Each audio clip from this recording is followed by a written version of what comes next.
Have you wondered how to access to the ascended master and divine wisdom?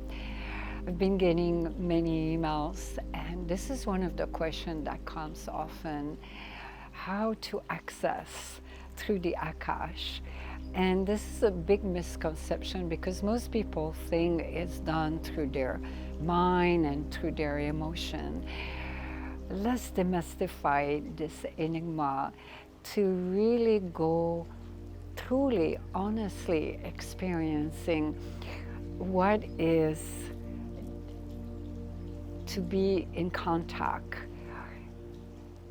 with the Ascended Master. It's not what you believe it might be, beloved. It's not like the channeling where you hear voices talking to you. If you start hearing a lot of voices talking to you, something is going on inside. There might be a little instability. It's not how it works. Going deep, accessing the Ascended Master is a very intense spiritual life process, and it requires your life force energy, and it's always done with your etheric body, not through the pranic maya kosha, what we call in the yogic tradition with your energy body, the etheric body, where you really access of the beyond. And through the yogic tradition, all the great Maharishi knew that this is a science that can be proven, and to access to this divine wisdom require an incredible mastery over your etheric body, incredible mastery over yourself, and more, even more so, sadhana. What I mean by that, not mastery over your psychological state of mind where you have done work, but incredible amount of sadhana. If some of you don't know what is sadhana, from Sanskrit, it means spiritual practices. And here we especially talk about Kriya Yoga, such as Siddha Satchit Kriya Ananda, which is powerful, and work on the different dimension of your subtle body. So let's look at the subtle body. We have 5 different dimensions within our subtle body. And the first one is, we call them envelope in the yogic tradition, sheaths. So the first one, Ananda Maya Kosha, is the body, meaning the food body. And then we have the mental body, which is the Mana Maya Kosha, where most people get stuck there. And that's why a lot of people have a hard time self-realizing, is they're constantly stuck into the mental body, especially because they don't do spiritual practices. Kriya, working with the life force energy, an internal action, and this is where you bring about a real spiritual awakening and a real Kundalini ascension. And that is another misconception that goes on. I've heard from other beloved around the world, disciples, they get confused. Ma, am I having a spiritual awakening or am I having a Kundalini ascension? They're the same, so don't get confused. It's the same thing. And everyone experiences it differently. But that's subject for another video. So the third dimension within your subtle body is the Pranamaya Kosha, the life force energy. So the first one, the food body, the mental body, and the life force energy body, they belongs to the physical realm, where there's duality, what we're experiencing here on our planet. And then comes the Vyagna. I used to mispronounce it a little bit, the Vyagna Maya Kosha, Vigna, I believe it's spelled. It's the etheric body. I call it the cosmic mind because when you translate, this is the transitionary body, meaning it's not physical and yet it's not quite physical. And this is where you can even have out-of-body experience. True out-of-body experience comes from when your etheric body, that dimension of your subtle body, floats and can experience even the ascended master, that divine wisdom. That's one aspect. But many people, when they talk about out-of-body experience, they are hallucinating because most of them haven't done sadhana. We're talking about intense sadhana. And for many of us who have been there, you talk about lifetime of intense sadhana where you have about a real powerful, furious Kundalini ascension and can experience many different kind of samadhi. So the mastery through sadhana of the etheric body is extremely important to access the ascended master divine's wisdom. And it's through the Akasha.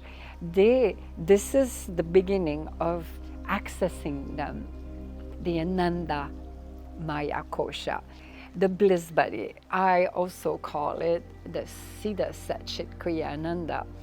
No, excuse me, I meant the Siddha. I'm referring to the practice here at Devi's Grace. That's not what I meant. I meant Satchit Ananda is from the same name, that's why. Satchit Ananda, you could say is the bliss body, even though some other branch of yoga might say, oh, there's something even higher than that. That will always be a mystery. However, it's our true nature. Satchit Ananda. Sat means absolute truth. Chit for omnipotent, omnipresent presence. It has no boundaries, and that's what enlightenment is, self-realization. And Ananda, our true bliss that is self-generated from within our own being, not from external experiences. So those last two dimensions belongs to the non-physical. So accessing the ascended master, it's an incredible master that could require, depending on the karmic structure of all individual, we can't say, but for most people can be many lifetime, or maybe in this lifetime you will have that blessing. It's also their grace. Some of them you will feel more an affinity with them because of your karmic structure.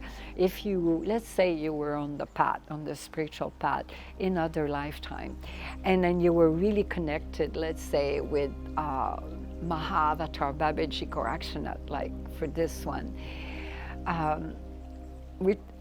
who was the embodiment of Shiva, Adiyogi Shiva, the one who brought the self-realization science of yoga.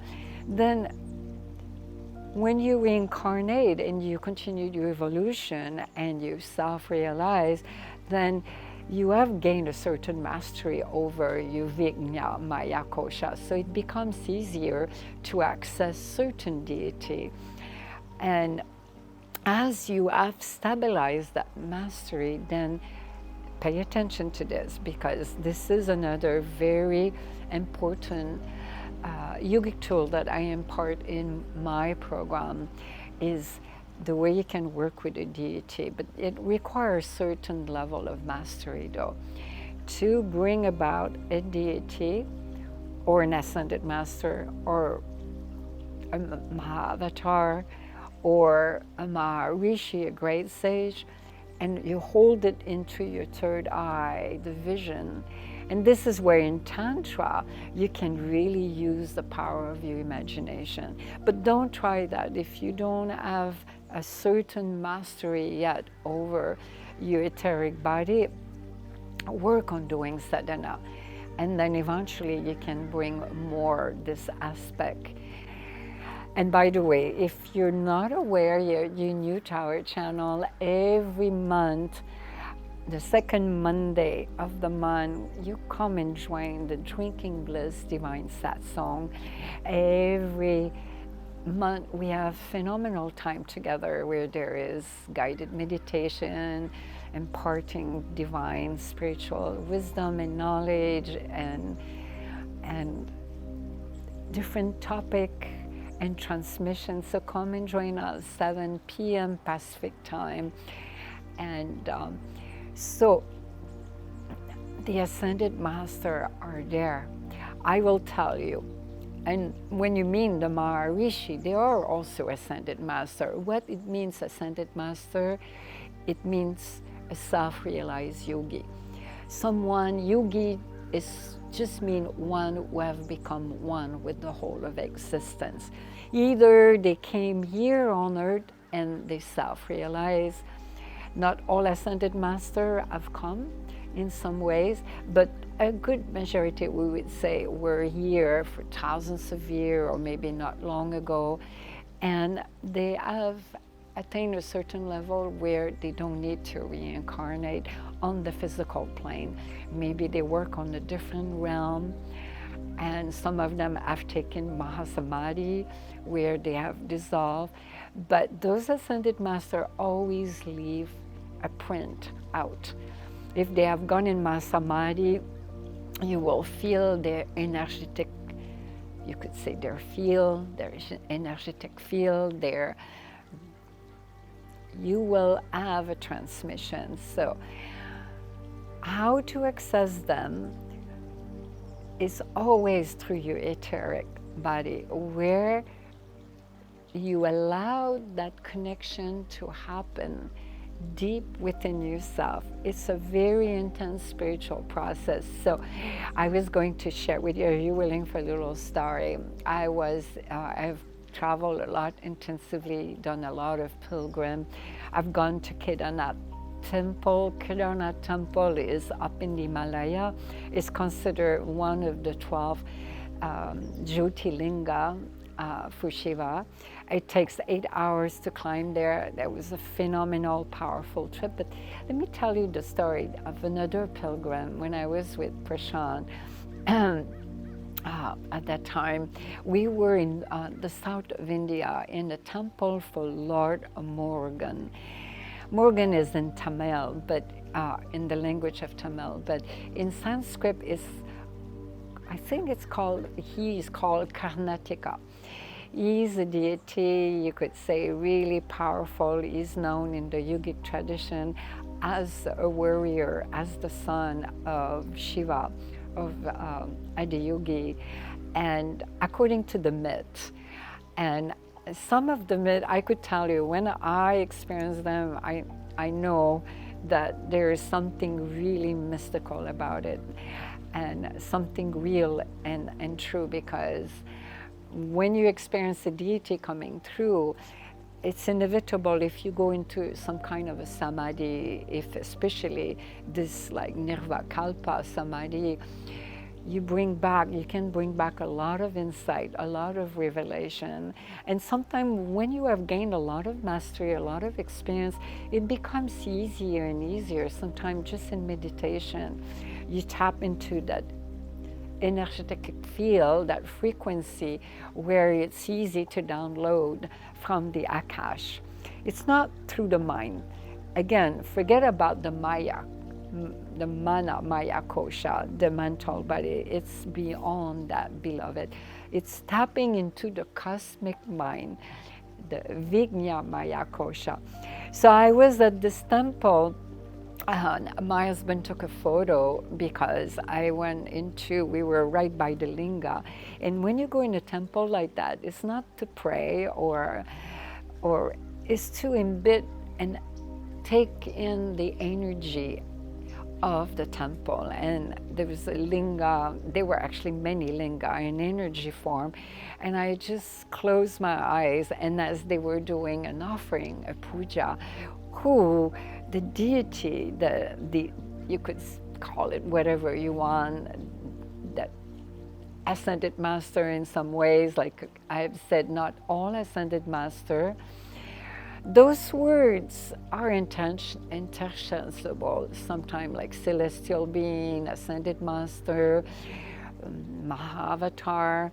They can fit into one particular being. You see what I mean? They can have many names because some of it are similar. And so I was sitting in the temple and they started the puja, what we call puja. And whoosh, I went into Bhava Samadhi and it was so intense. For some of you, beloved, if you don't know what it means, Bhava from Sanskrit, it means devotion. When you have a deep devotion, you're so open and receptive and vulnerable, and you're in a state of abandonment. A deity can take over you like that, and it happened with Karnataka. You can say Lord Morgan, it's another name, or Standa, I think is another name, is very well known throughout the yogic tradition for many thousands and thousands of years. And then I went into this Bhava Samadhi. It was no mind, no state. And my etheric body was completely one with his energy field. And that's what happened. You can take an imprint in some ways. And then I went into Nirvikalpa Samadhi, where my eyes were closed and there was such a deep equanimity and no thoughts, complete stillness and complete merging of one, where there is no boundary and there is no ego identification, and you're fully aware that you are everywhere in everything. You can't put into words. So this is the way to begin the journey of accessing the Ascended Master. If you would love a video more, elaborate a little bit more on OBE, which is the abbreviation for out-of-body experience, please write it in the comment section, or if you have any other question, because this is a fascinating subject. But remember one thing though, when it comes to out-of-body experience, the danger always with those things, and that's why I hesitate sometimes to discuss that, is people can get stuck there, thinking they're having an experience, and most people don't. What happened with out-of-body experience, the majority of people, they think they're having it, but they're hallucinating, because it's not their etheric body that is floating, it's their life force energy, which is on the physical, that dimension.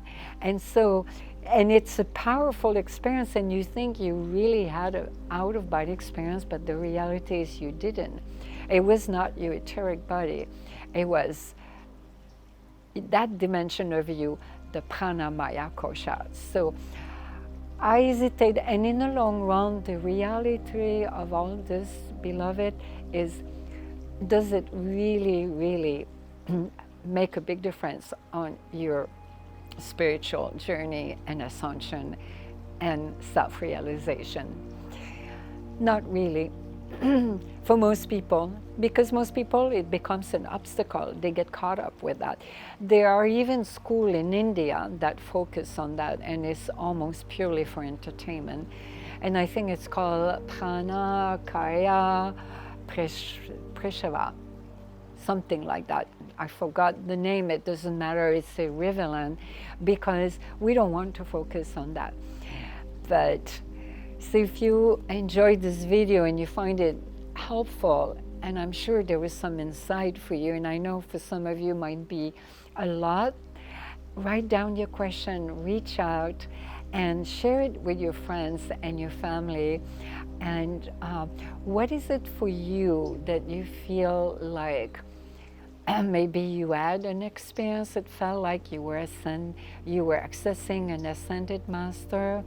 Or what is it that you would love to do on your spiritual path to gain more mastery?